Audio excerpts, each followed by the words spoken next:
We're recording whenever you're ready. Okay. Good morning. I'm Hana Nobleza from the University of Mississippi Medical Center. I'm presenting also on behalf of Marin Darsie from University of Wisconsin Hospitals and Clinics. Thank you, iWIN, for this opportunity to present the stories that we receive from all over the world, representing leadership, innovation, and support for this webinar. Let's start with leadership. This study was born out of a women neurointensivist chat group when they started discussing ways to collaborate to prepare for the onslaught of COVID-19 patients with neurologic dysfunction. Dr. Sherry Cho took the lead and offered to design these studies for those willing to do this while being on the front line battling COVID-19. This initiative led to the GCS NeuroCovid study as how it is now known. 1 week after its inception, over 50 sites registered, and currently there are now close to 199 sites. The consortium was also recently invited to be a member of the WHO Brain Initiative Forum on neurologic impacts of COVID-19. Another example of leadership is the creation of the ECMO program in Bangalore, India by Dr. Haji from Aster CMI Hospital.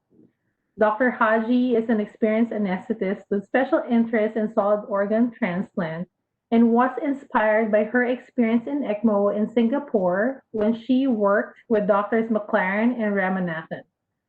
Given the challenges and constraints in India with starting an ECMO program, she worked diligently for 2 years and eventually established their ECMO program as how it is functioning today. She credits her multidisciplinary team for its success, and as their outcomes are considered at par with ELSO, and probably they're one of the few centers that do awake ECMO and active mobilization in ECMO. Next slide, shared by one of the leaders of neurocritical care, Dr. Lori Shutter, shows how she initiated the first educational program dedicated to establishing a pipeline of emergency medicine residents mentored and trained in neurocritical care. This program started the path of critical care medicine for emergency medicine trained physicians during a time when critical care training and certification was limited for them. This was a good example of an innovative program that required leadership skills to see it through, and it ultimately provided support to trainees interested in critical care. Another story of firsts is Dr. Chandis's story in leadership, which started with her struggles as the first female fellow with a small child at Johns Hopkins. It even became part of an inspiration of a book. Her experiences inspired her to help others who were in a similar position. She built the first neuro ICU in Ohio State University, and when she accepted that position, she was actually a single mother and experienced associated difficulties with it, in addition to challenges of being a woman in that job. Now, as the current chair of the Neurocritical Care Society Women in Neurocritical Care section, or WINC, she made sure to promote a supportive and diverse environment. One of her main projects is seen here, the NCS Kids Space, which was the first in-house childcare of the Neurocritical Care Society annual meeting. One of our stories come from New York, one of the heaviest hit states by the COVID-19 pandemic. Dr. Daniel led her team in Mount Sinai to leverage their pre-existing programs to provide excellent care for both COVID-19 and non-COVID-19 patients alike. She led her team in the transformation of their state-of-the-art neuro ICU into a COVID-19 ICU. Her team has been active in collaborative research as well as outreach through social media and multiple webinars that they have been a part of. She shared that her core values seen here were what she used to lead and uplift her team every day. We now proceed with examples of innovation. Here we can see the different examples of innovative equipment created from across the world. On your upper left is an example of an intubation box. Beside that is new mask developed from Stanford University, which is an innovation on PPE. On the lower left is a 3D reconstructed component for face shields produced in Kenya. In the Philippines, several fashion designers listened to the call of healthcare workers and started producing protective suits. In Massachusetts, the Be Protected booth was created by a team to decrease utilization of PPE use for healthcare workers doing testing. Some innovations involving patient care include using MRI extension tubings to be able to bring poles outside the ICU room to conserve PPEs, systematic sterilization of PPEs, and there's more research into mass producing ventilators.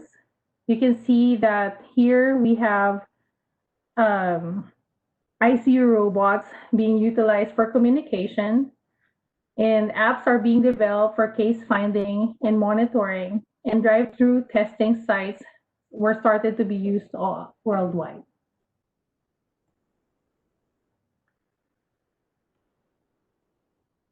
In terms of education, there was an increase in use of simulation for education, as well as virtual simulation softwares. Conferences also started to convert into the virtual platforms. Due to the pandemic, an overwhelming number of research collaboration, manuscripts produced, and grant funding have also been made available to different sectors of the community. In terms of support, here you can see several organizations and societies offering these free courses to support the healthcare workers that manage COVID-19 patients. Whether they are intensivists or non-intensivists, these courses have been offered for free. Another example of support was sent to us by Geraldine Rivera from Puerto Rico, and she showcased a resilience workshop for personnel managing COVID-19 patients. As soon as they had their first COVID-19 patient, Geraldine jumped into action and created an innovative resilience workshop utilizing various techniques such as meditation and music therapy to support the staff working at the Respiratory Isolation Unit (ICU). It was held every Tuesday for 1 hour, and as of today, none of the staff working in the RIU ICU has been referred to professional support services. And last week, phase 2 was started, and eventually her goal is to expand this project to the RIU ward staff as well. The Neuro Heroes initiative started out as a way to provide moral support for frontline New York neuro ICU healthcare workers in the form of food bought from local restaurants and vendors donated by several people around the nation. From this initiative, this expanded to support other hotspots, including Washington, California, and other states, after surpassing its goal of $1,000 and raising $30,000 a day. More than 55 deliveries have been done to ICUs around the United States.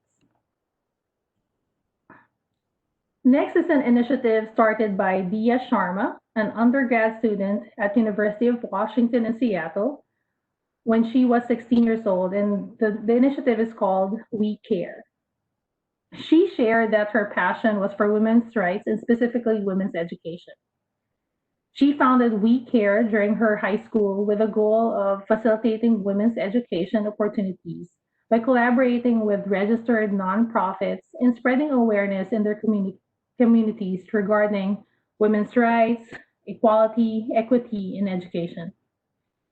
Through this initiative, Dia's team have supported the Virni Project's College Initiative and the Sahar's Education Digital Literacy Program.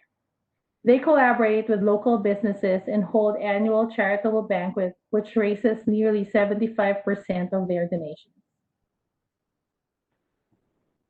With this, I would like to end my presentation and give our thanks to the iWIN organizers and executive team for the opportunity to share these stories from around the world.